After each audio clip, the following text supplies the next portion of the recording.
নীলাভ আকাশের নিচে হালকা গোলাপি সৌন্দর্যের মেলা। চীনের হুবেই প্রদেশের উহান শহর পরিণত হয়েছে বসন্তের চেরি ব্লসমের স্বর্গে। হাজারো পর্যটক শহরটিতে ছুটে আসছেন এই মোহনীয় দৃশ্য উপভোগ করতে। উহানে রয়েছে ৫ লাখের বেশি চেরি গাছ। এর মধ্যে উহান বিশ্ববিদ্যালয় যেন এই সৌন্দর্যের কেন্দ্রবিন্দু। ১৩২ বছরের পুরনো এই বিশ্ববিদ্যালয়ের ক্যাম্পাস জুড়ে ছড়িয়ে আছে প্রায় ১,০০০ চেরি গাছ। সবুজ পাহাড় এবং গোলাপি ফুলের আভা মুগ্ধ করছে শিক্ষার্থী ও দর্শনার্থীদের।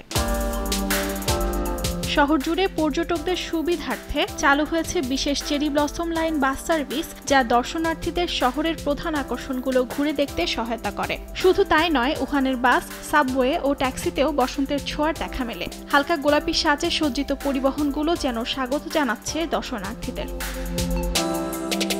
চেরি ফুলের ঋতু স্বল্পস্থায়ী, তবে সৌন্দর্য মনে গেঁথে থাকে দীর্ঘদিন। উহানের এই স্বপ্নীল দৃশ্যের সাক্ষী হতে ভিড় বাড়ে পর্যটকদের।